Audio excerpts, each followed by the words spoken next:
Fala pessoal, tudo bem? Vamos resolver agora o exercício 25 do capítulo 2 aí do Halliday, né? O que a gente tem aqui? Um veículo elétrico parte do repouso e acelera em linha reta a uma taxa de 2,0 metros por segundo ao quadrado, até atingir a velocidade de 20 metros por segundo. Em seguida, o veículo desacelera a uma taxa constante de 1,0 metros por segundo até parar. Ele quer saber qual o tempo, né? O quanto tempo transcorre entre a partida e a parada. E qual é a distância percorrida, no item B, né?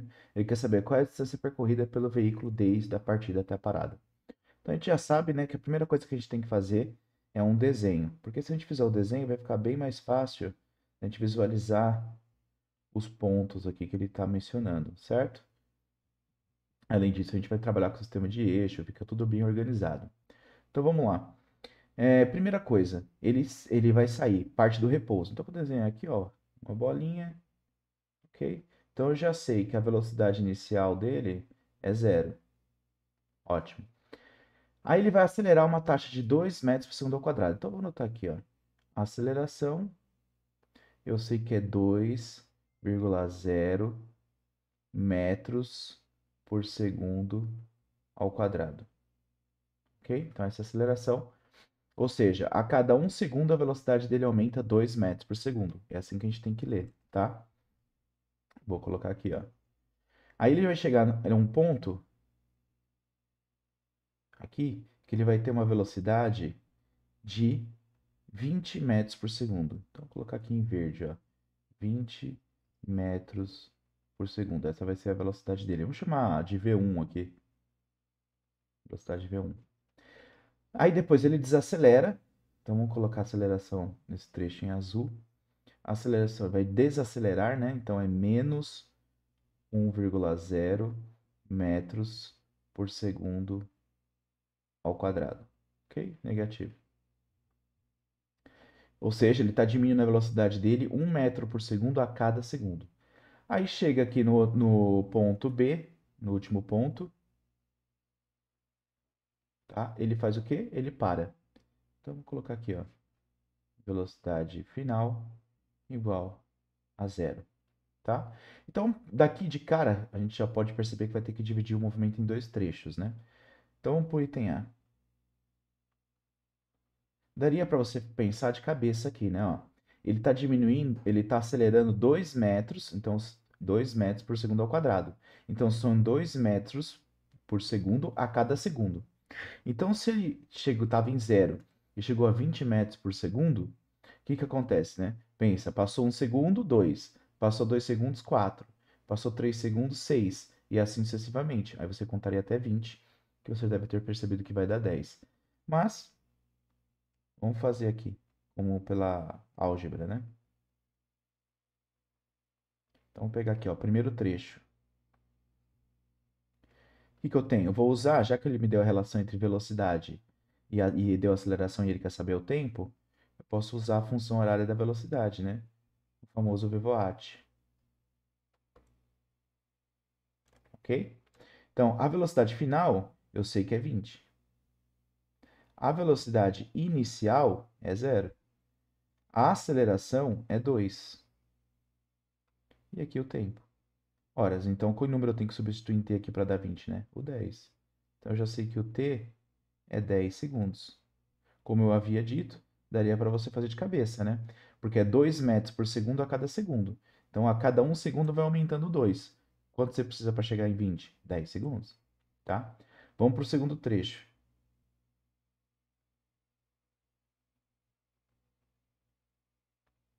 Tá? Segundo trecho. O que que acontece agora? Vamos usar a mesma relação, né? Porque a velocidade é 20 metros por segundo e vai cair para zero. Agora pense o seguinte: a aceleração de menos 1 metro por segundo ao quadrado significa que ele está reduzindo a velocidade dele de 1 metro por segundo a cada segundo. É isso que significa. Se ele foi de 20 metros por segundo para zero, então você já sabe que passou 20 segundos, né? Porque foi diminuindo de 1 em 1. A cada 1 segundo foi diminuindo 1. É isso que significa. Mas vamos lá, vamos fazer a continha aqui, ó. Função horária da velocidade para o movimento uniforme variado. Ó, a velocidade final é zero. A velocidade inicial, 20. A aceleração, menos 1, t. Então, descubra que o tempo foi de 20 segundos, ok? Nesse segundo trecho. Mas não é essa a pergunta, né? A pergunta é o tempo total. Então, vamos lá. Logo, vamos chamar de tesão.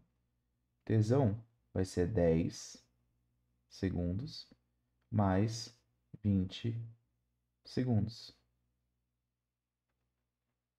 que é igual a 30 segundos. Perfeito? Esse foi o tempo que ele demorou para percorrer fazer todo o percurso entre a partida e a parada. Vamos pro item B. Qual é a distância percorrida pelo veículo desde a partida até a parada? Agora ele quer saber as distâncias, tá? Esse já é um pouquinho mais chato de resolver de cabeça, tá? Porque aqui envolve os quadrados, né? Mas também daria. Mas vamos pensar o seguinte, já que a gente não tem, aqui a gente até tem o tempo, né?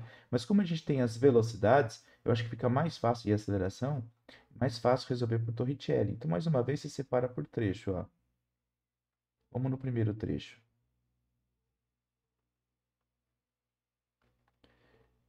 O que a gente pode fazer? Ó, velocidade final ao quadrado é igual a velocidade inicial ao quadrado, mais 2 vezes A vezes ΔS.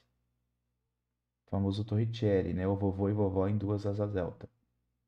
Então vamos lá, ó. O que acontece aqui? A velocidade final é 20, que ele chega no primeiro trecho. Então, coloco aqui, ó. 20 ao quadrado. A velocidade inicial é zero, porque ele partiu do repouso. A aceleração é 2, então 2 vezes 2 aqui, ó, vezes ΔS, tá?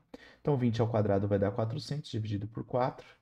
A gente descobre que o ΔS no primeiro trecho, tá? Foi de 100 metros. Vamos para o segundo trecho. Toda vez que o exercício tiver uma composição de movimentos, faça um desenho e separe-o em trechos. Vai ficar muito mais fácil a análise, tá? Então, vamos aqui, ó. Agora a velocidade inicial é 20 e a velocidade final é zero e a aceleração é menos 1. Então, de novo, Torricelli, né? Vovô e vovó em duas asas delta. Ó, 2 vezes A vezes ΔS. A velocidade final é zero. A velocidade inicial, a gente sabe que é o 20. Mais 2 vezes a aceleração, que a gente sabe que ele está desacelerando, é menos 1, vezes ΔS. Aí se você quiser colocar ΔS2 para separar, não tem problema, tá? Da sua organização. Então vai ficar 400 dividido por 2, né? A gente sabe que o ΔS será de 200 metros. Mas não é essa a pergunta, né? A pergunta é qual é a distância total percorrida. Aí toma cuidado, tá? Porque se fosse um movimento de vai e vem, aí seria diferente, porque ó, a distância percorrida, lembra que a distância não necessariamente vai ser igual ao deslocamento. A distância só vai ser igual ao deslocamento quando o movimento é na mesma linha, que ele não volta. Mas aqui não tem problema nenhum, né? Só ele andou um trecho, depois andou mais um trecho, então a distância é igual o deslocamento. Então basta eu somar. Então a distância será 200 metros, até colocar na ordem aqui, né? Do primeiro trecho, 100 metros, mais 200 metros. Ou seja, a distância percorrida total, né, foi de 300 metros. Perfeito? Então é isso, pessoal. Quando vocês tiverem um movimento assim separado, né, do movimento composto, separe-o no desenho e faz trecho a trecho que fica bem mais fácil. E lembra sempre do conceito de aceleração. Se tiver 2 metros por segundo ao quadrado, a velocidade dele está aumentando 2 metros por segundo a cada segundo. Se tiver negativo, que nem aqui, ó, menos 1 metro por segundo ao quadrado, significa que a velocidade dele está diminuindo 1 metro por segundo a cada segundo. Perfeito? É isso, pessoal. Qualquer dúvida, escreva aqui nos comentários. Até mais.